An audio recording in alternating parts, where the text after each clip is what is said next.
In this video, we're going to talk about how to go from mass percent composition to empirical formula.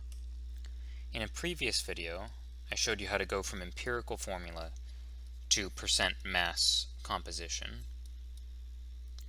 And the general formula for that is that the percent mass is equal to the mass contribution from one of the elements over the total mass of the compound multiplied by 100% to get it into a percent form. So here we're going to try and do the reverse. We want to go from the percent composition to the empirical formula. And this is best illustrated through an example. So we're going to go through an example. We have 50.0 grams of an unknown compound. And we analyze it and find that of that 50.0 grams, 1.03 grams is hydrogen, 16.35 grams is sulfur, and the remaining 32.62 grams is oxygen. So we have in 50 grams of an unknown, we analyze it and come up with these values that compose the 50 grams. In this example, we're given the individual masses of the elements that composed the unknown sample. Alternatively, we could have been given the mass percents of each of these elements instead of the mass. For example, we could have been told that the unknown was 5% hydrogen and 20% sulfur. So the following procedure works for both grams of each element composing the unknown and for mass percentages composing the unknown. And so from this, what we can already tell is that this unknown compound is some combination of hydrogen, sulfur, and oxygen. We know that these are the only three elements in this compound because when we add these three masses up, we get 50 grams. So this compound is made up of hydrogen, sulfur, and oxygen in some sort of molar ratio. And let's give these some placeholder subscripts.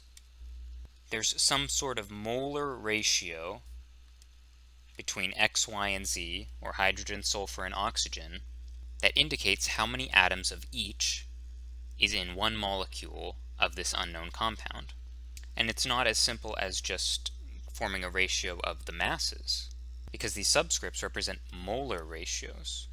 If we were to do a ratio of the masses, it would be something like a 1 to 16 to 33 ratio. But that's a mass ratio. What we're interested in is the formula of this compound. And all that the formula cares about is these molar ratios. That's what those subscripts represent. The molar ratios between hydrogen, sulfur, and oxygen. So we're going to go from grams to moles, and then the ratio of these moles will tell us the values of X, Y, and Z. So for hydrogen, we have 1.03 grams of hydrogen from our analysis. We're going to convert that to moles using the molar mass of hydrogen from the periodic table, and that's 1.0079. Put that in your calculator and you get 1.02 moles hydrogen. We're going to do the same thing with sulfur. We have 16.35 grams of sulfur. Our molar mass is 32.065 grams sulfur in every 1 mole of sulfur, and that gives us 0.51 moles of sulfur. And finally, oxygen, 32.62 grams of oxygen in our analysis, and every 1 mole of oxygen is 15.9994 grams of oxygen.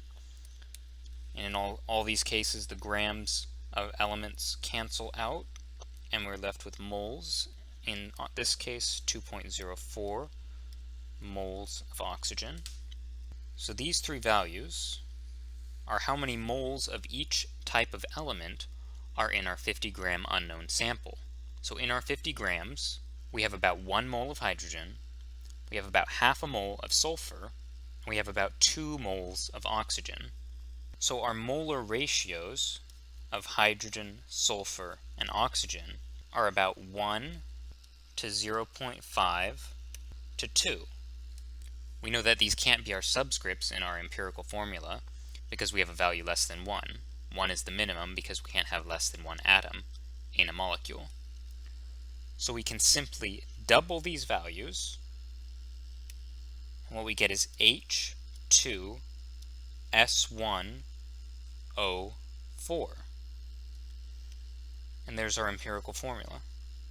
And our empirical formula represent the molar ratios that we have.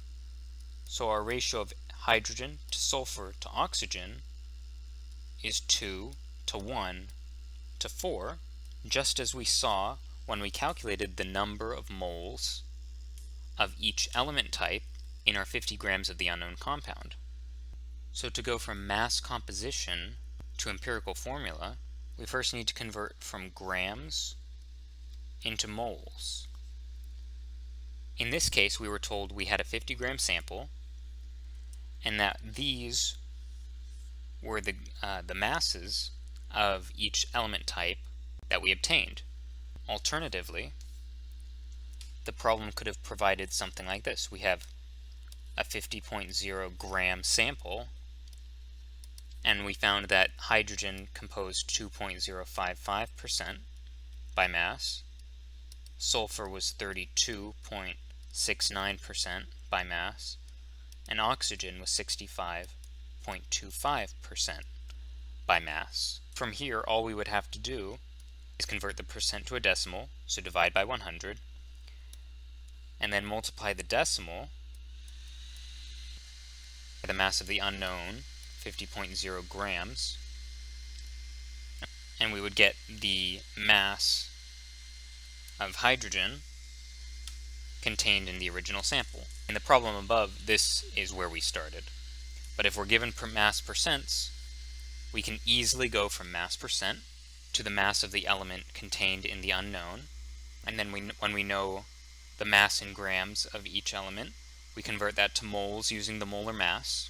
Then once we have all the molar amounts, here we have all the molar amounts contained in the 50 grams of the unknown, we can determine the empirical formula quite easily, because the empirical formula is the smallest molar ratio of each element.